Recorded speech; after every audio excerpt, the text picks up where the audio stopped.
Hey guys, it's Orphanslayer, and I've got a Black Ops gameplay commentary for you guys. In this episode, I will be using the MPL with the red dot sight, the Python with the speed reloader attachment, and my perk setup is Ghost, Sleight of Hand Pro, and Hacker. And my 3 kill streaks are the Spy Plane, Counter Spy Plane, and Care Package. So before we really get too far into this gameplay, I just wanted to say that I go 44 and 6, but every single kill that I get is from my gun.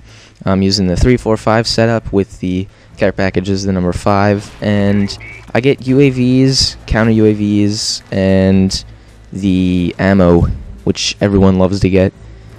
So I get all the kills with my gun. But yeah, so I thought I'd talk about the gameplay in this commentary because we do end up winning by a pretty large margin, and I end up with a pretty good kill-death ratio, and I am recording this in the theater mode, and you can see in some situations like that last kill, it does look like I'm not really shooting the person when I am, in fact, right on them. But yeah, so let's just jump on into some gameplay talk, and I think I'll start off with the gun I'm using right now, which is the MPL with the red dot sight, and I'm actually using a teal dot, but it's still a red dot sight essentially. But yeah, so it's always good when you run out of ammo to pick up another gun, because if you're just stuck with your secondary, you're pretty much screwed. So picking up a FAMAS is a good idea if you can find one, and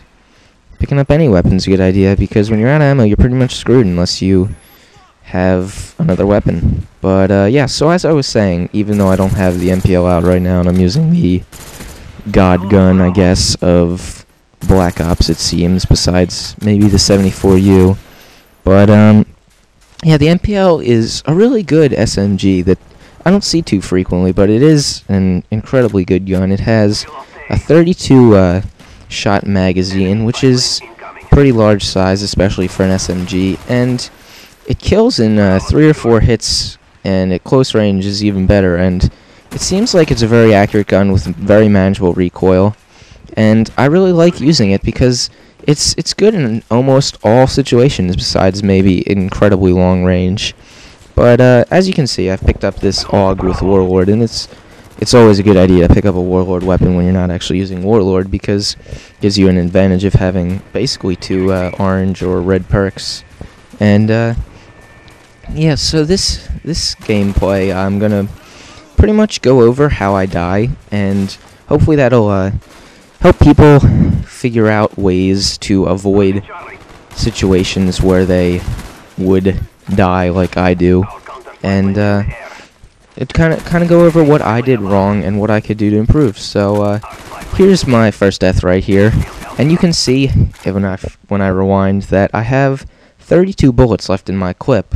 And I also have this big wall that I'm hiding behind, so there really was no need for me to reload there. And if I hadn't, I probably would have been able to jump out around that corner and take that guy off guard before his C4 exploded, or was even able to explode. So, yeah, if I had just made the slightly different decision to not reload, I probably would have been better off in that situation. But, yeah, I got some ammo there. Always gotta love ammo. It actually is kind of nice to get ammo when you have no scavenger perk, and it really just makes it so you have ammo till you die, unless you really just spray way too much, which shouldn't happen. But yeah, so my perk setup this game, I'm using the Ghost perk, which I know a lot of people are not fond of, but I use Ghost on most of my classes, because it seems like when I don't have Ghost, I'm always getting screwed over by people who are pre-aiming at where they know I'm going to be coming around a corner. So I generally use Ghost on a try-hard class such as this one. Get a good look at my awesome grenade and shooting skills right here. But I do end up getting this guy, so it's not that big of a deal. But yeah, so my second perk, Sleight of Hand. I'm sure everyone knows how Sleight of Hand works. Get your fast reload, and that can be really handy in sticky situations. And it also gives you the faster aim down sight time, which is, I think, more important than the fast reload. But as you can see right there, I chased that guy, which is a bad idea. Ended up getting me knifed in the back. But yeah, so the faster aim down sight helps you win most of your close range battles because you can aim in faster than the other person unless they're using sleight of hand as well. But it's always a good idea to have sleight of hand. And please excuse my constant voice cracks. I've done another take of this already, so I've already been using my voice for 10 minutes, and I've had a cold over the past few days, thanks to P-Bob, who is also in this game. And yeah, so third perk is Hacker. Hacker is probably the only green perk I ever use because it's just really nice to have those nasty claymores highlighted in red, because without flak jacket, claymores are about as deadly of a weapon as you can find in Black Ops. There's pretty much no getting past them. They blow up instantly and blow up hugely and powerfully and sadly make you die. But yeah, so as I was saying earlier, P-Bob's in this game, and yeah, I got two other guys as well, Indirect and Matman, and we're all together in a wonderful party, having a good time, playing Black Ops together, and I really didn't have to worry about the objective pretty much at all this game. I could just go around and kill people because I had a good team of people who could go for the objective the whole time, and I could just screw with the other team, make them sad, and have a good time getting kills. And unfortunately, I still had my low kill streaks on, which I guess ended up turning out well. But it's always nice when you're playing against people that you can get the high kill streaks on to have them on. But it's still good. The low kill streaks generally help out your team more. Give the UAV and the counter spy plane, give your team some knowledge of what's going on in the map around them.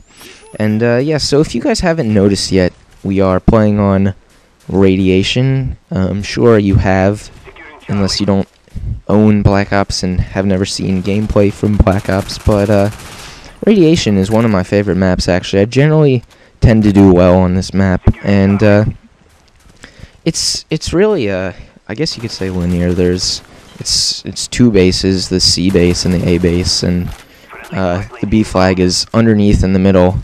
And pretty much this whole game I'm just hanging out in this back area around here, and they're just coming to me, and that helps me build up my kill streaks pretty easily and keeps me from dying a lot too. And it's good. It's a good place to stay.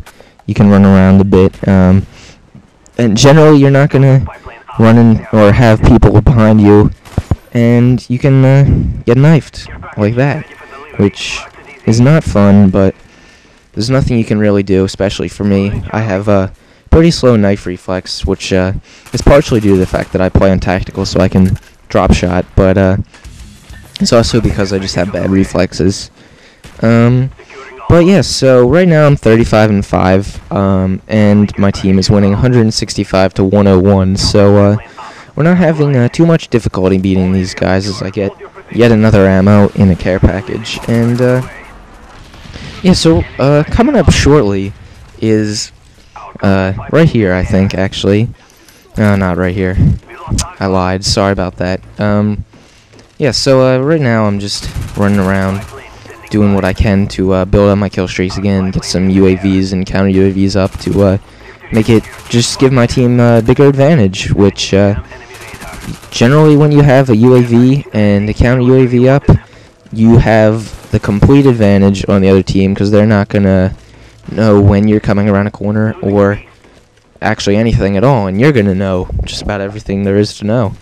You know, like the meaning of life and all those good jolly questions that everyone wants to know the answer to. But yeah, right here, this is what I was going to try and talk about earlier, but you'll see there's a guy up in this tower right here, and I run past, and you can just see him come out right as I go around, and I'm not using a headset, so I can't hear when people are coming, and I just happen to turn around and get him, which was incredibly lucky because I would have been super dead if he had gotten around and knifed me in the back. And right here, double team. Not much you can do unless you you get them both, which is the only thing you can do really.